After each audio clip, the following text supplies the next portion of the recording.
Good morning students. ગયા લેક્ચરમાં આપણે અંગ્રેજીમાં ડાયરેક્ટ ઇનડાયરેક્ટ સ્પીચમાં વિધાન વાક્યોનું ઇનડાયરેક્ટ સ્પીચ કરતાં શીખ્યા અને અહીં તમને 1 થી 10 વાક્યો પ્રેક્ટિસ કરવા માટે આપેલા છે. આ 10 વાક્યોનું તમારે ડાયરેક્ટમાંથી ઇનડાયરેક્ટ કરવાનું છે. વળી આજે આપણે હવે ઇન્ટ્રોગેટિવ સેન્ટેન્સીસ એટલે કે પ્રશ્નાર્થ વાક્યોનું ડાયરેક્ટમાંથી ઇનડાયરેક્ટ શીખીશું. પ્રશ્નાર્થ વાક્યો કેવી રીતે ઇનડાયરેક્ટ થાય છે તેના નિયમો હવે જોઈએ. તો જે રીતે સ્ટેટમેન્ટમાં રિપોર્ટિંગ વર્બ ટોલ્ડ આવતું હતું તે રીતે પ્રશ્નાર્થ વાક્યમાં રિપોર્ટિંગ વર્બ આવે આસ્ક્ડ અથવા ઇન્ક્વાયર્ડ.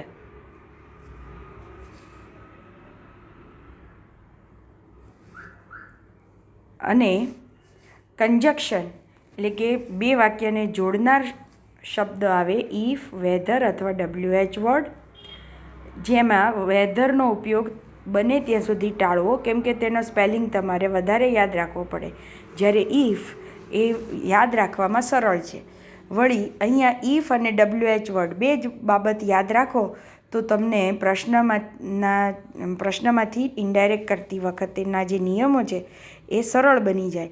કેમ કે એટલું જ યાદ રાખવાનું કે જ્યાં WH વર્ડ આવતો હોય પ્રશ્નમાં ત્યાં ઇફ ન આવે અને જ્યાં WH વર્ડથી પ્રશ્ન શરૂ ન થતો હોય ત્યાં ઇફ આવે, જે આપણે આગળ ઉદાહરણમાં જોઈશું.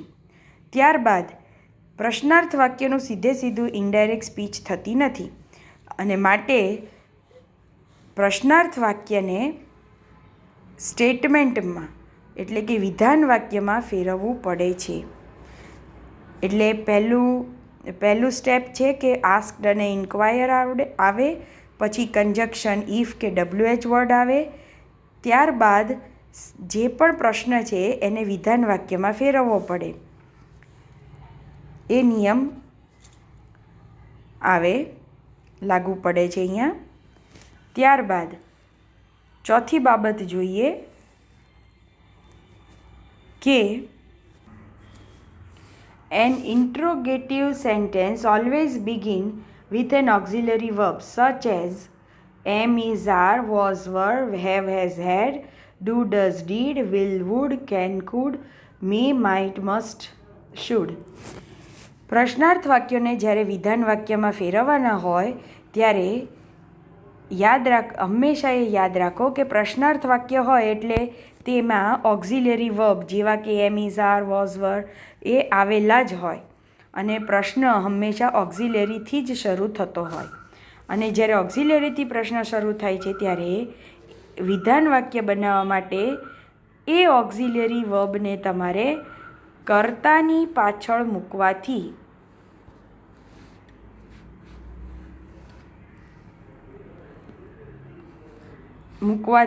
વિધાન વાક્ય બને છે. એટલે કે પ્રશ્નમાં જે પણ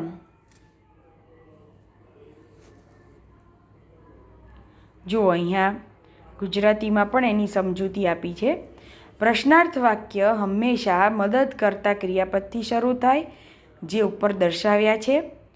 કોઈપણ પ્રશ્નાર્થ વાક્યને વિધાન વાક્યમાં ફેરવવા માટે પ્રશ્નાર્થ વાક્યમાં જે મદદ કરતા ક્રિયાપદનો ઉપયોગ થયો હોય તે ક્રિયાપદને કર્તાની પાછળ મૂકવાથી વિધાન વાક્ય બને. વિધાન વાક્ય બની જાય પછી તેને ઇનડાયરેક્ટમાં ફેરવાય. હવે આપણે ઉદાહરણથી સમજીએ. પહેલું જુઓ અહીંયા વાક્ય, Rita said to Meena is this your car. તો અહીંયા પ્રશ્ન ઇઝ એ ઓક્ઝિલરીથી શરૂ થાય છે. હવે ત્યારબાદ એને સ્ટેટમેન્ટમાં જુઓ, સ્ટેટમેન્ટમાં ફેરવ્યું છે. માત્ર તમારે પ્રશ્નાર્થ વાક્યને સ્ટેટમેન્ટમાં ફેરવવાનું હોય છે. તો એ ફેરવાશે આ રીતે. ઇઝ જે છે એને ધીસની પાછળ મૂકી દો એટલે વાક્ય વિધાન વાક્ય થઈ જાય. જેમ કે ધીસ ઇઝ યોર કાર, પરંતુ આ વાક્ય હજુ ઇન્વર્ટેડ કોમામાં જ છે. હવે એનું ઇનડાયરેક્ટ સ્પીચ શું થશે તે જુઓ. એકવાર વિધાન વાક્ય બનાવી દીધા પછી આપણે તેને સ્ટેટમેન્ટમાં ફેરવીએ છીએ, ઇનડાયરેક્ટમાં ફેરવીએ છીએ. જેમ કે આપણે આગળ નિયમોમાં જોયું કે પ્રશ્ન હોય એટલે આસ્ક્ડ આવે, કંજક્શન ઇફ આવે, ત્યારબાદ ધીસ ઇઝ યોર કાર, તો એનું થયું છે ધીસનું ધેટ થાય, એ આપણે આગળ ટેબલમાં જોયું. ઇઝનું વોઝ થાય, યોર કારનું હર કાર થાય. અને આ રીતે આપણે ઇનડાયરેક્ટ વાક્ય બનાવ્યું કે Rita asked Meena if that was her car. તો વિદ્યાર્થી મિત્રો, તમે સમજી ચૂક્યા હશો કે જ્યારે પ્રશ્નાર્થ વાક્ય હોય તો તમારે એને વિધાન વાક્યમાં ફેરવવું પડે છે અને પછી તે ઇનડાયરેક્ટ સ્પીચમાં ફેરવાય છે. હવે બીજો પ્રશ્ન જોઈએ, જેમાં બીજા ઓક્ઝિલરીનો આપણે ઉપયોગ કર્યો છે. Meena said to Mohan, will you drop me to Shubhas place tomorrow. વિલથી અહીંયા પ્રશ્ન શરૂ થાય છે. એ વિલને તમે યુની પાછળ મૂકી દો એટલે વિધાન વાક્ય બન્યું you will drop me to Shubhas place tomorrow. આ થયું સ્ટેટમેન્ટ. હવે એનું ઇનડાયરેક્ટ જુઓ કેવી રીતે થયું છે. Meena asked Mohan if he would drop her to Shubhas place the next day. ટુમોરોનું નેક્સ્ટ ડે થયું છે, મીનું હર થયું છે, યુનું હી થયું છે અને વિલનું વુડ થયું છે. આમ સ્ટેટમેન્ટમાં ફેરવ્યા પછી પ્રોનાઉન બદલાય, ટેન્સ બદલાય ને એડવર્બ બદલાય, એ નિયમ તો સરખી રીતે જ લાગુ પડે છે, એ નિયમને જ ફોલો કરવામાં આવે છે. ત્યારબાદ જોઈએ કે જો વાક્ય WH વર્ડથી શરૂ થતું હોય તો શું કરવાનું. હવે આ ઉદાહરણ જોઈએ. My mother said to me vote will you have in dinner today. પ્રશ્ન ભલે વિલથી છે, આગળ વોટ WH વર્ડ આવેલો છે. આગળ આપણે નિયમોમાં જોયું તે પ્રમાણે જો પ્રશ્ન WH વર્ડથી શરૂ થતો હોય તો ઇફ કંજક્શન ન આવે, પરંતુ જે WH વર્ડથી પ્રશ્ન શરૂ થતો હોય એ જ WH વર્ડ કંજક્શન તરીકે મૂકવામાં આવે છે. તો તમે જુઓ, પ્રશ્નનું પહેલાં સ્ટેટમેન્ટ બનાવ્યું, you will have in dinner today, એ એનું સ્ટેટમેન્ટ બન્યું. ત્યારબાદ ઇનડાયરેક્ટ કરતી વખતે આસ્ક્ડ આવ્યું, વળી પ્રશ્ન વોટથી શરૂ થાય છે એટલે આપણે ઇફ નથી મૂકતા અને વોટ મૂક્યું છે. અને ત્યારબાદ મીનું આઈ થયું છે અને વિલનું વુડ થયું છે, ટુડેનું ધેટ ડે.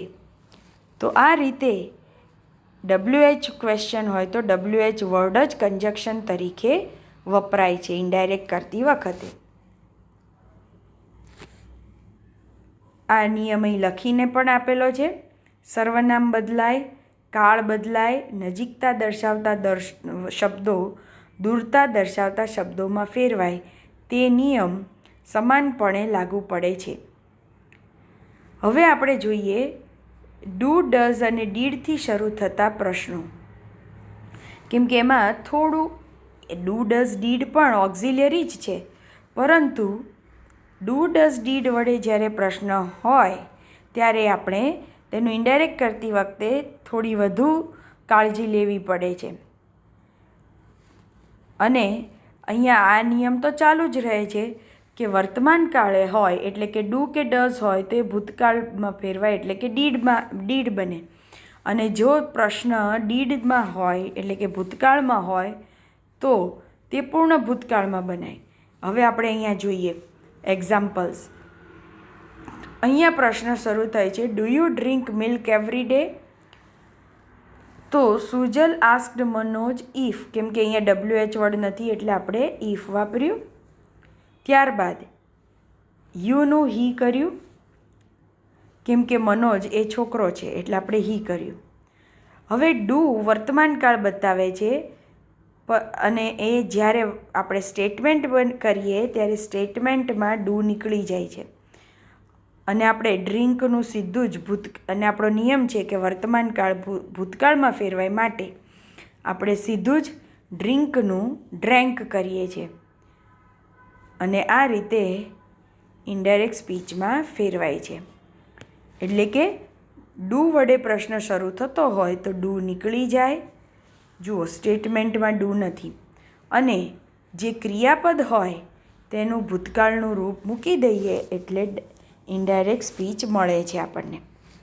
તેવી જ રીતે ડઝથી પ્રશ્ન શરૂ થતો હોય તો ડઝ નીકળી જાય અને સીધું જ તમે ભૂતકાળનું રૂપ ક્રિયાપદ જે અને બાકી જે બચે છે ડુ કે ડઝ નીકળી જાય એ પછી જે પણ બચે છે એ સ્ટેટમેન્ટ બની જાય છે અને માટે જ એનું જે ક્રિયાપદ હોય તેનું ભૂતકાળનું રૂપ મૂકી દો એટલે ઇનડાયરેક્ટ સ્પીચ મળી જાય. તો આપણને ઇનડાયરેક્ટ સ્પીચ મળી. Tirup asked Priya if her sister studied in that school. હવે ડીડથી પ્રશ્ન હોય તો ડીડ પણ નીકળી જ જાય, પરંતુ ડીડ એ ભૂતકાળ દર્શક શબ્દ છે અને આપણો નિયમ છે કે ભૂતકાળ છે એ પૂર્ણ ભૂતકાળમાં ફેરવાય. એટલે આપણે અહીંયા હેડ કરવું પડે અને હેડ સાથે હંમેશા પાસ્ટ પાર્ટિસિપલ આવે એટલે પ્રેક્ટિસનું આપણે પ્રેક્ટિસ્ડ કરવું પડ્યું છે અને ઇનડાયરેક્ટ શું કહેવાય સ્ટેટમેન્ટ બન્યું. Mohan's mother asked Mohan if he had practice for 6 hours a day.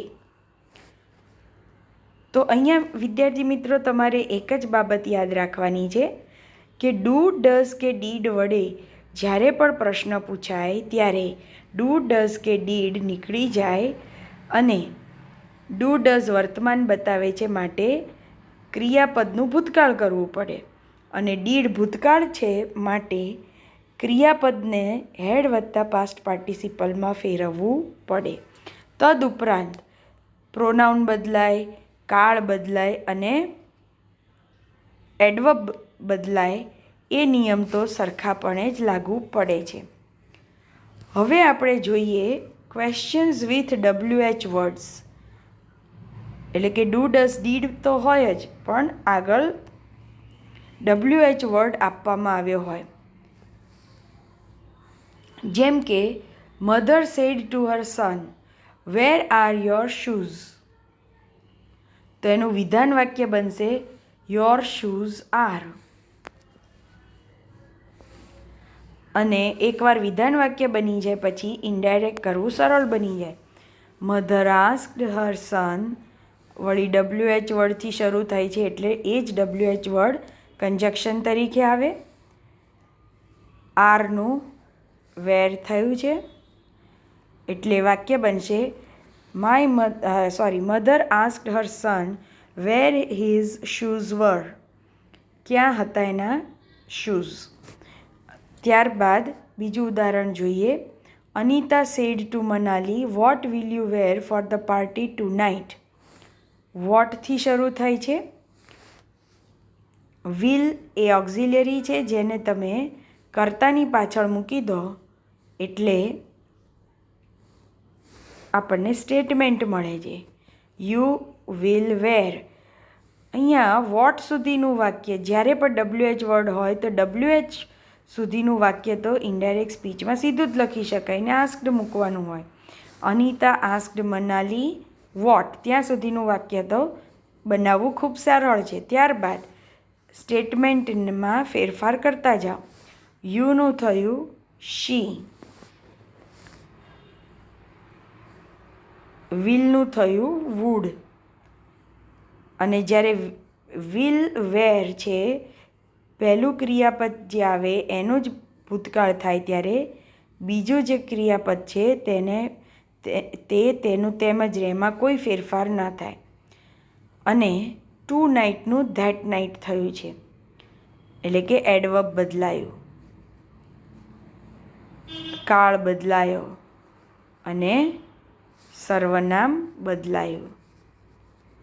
એ નિયમ તો સમાનપણે લાગુ પડે. ત્યારબાદ જોઈએ, Sunita said to Sunil, where do you leave?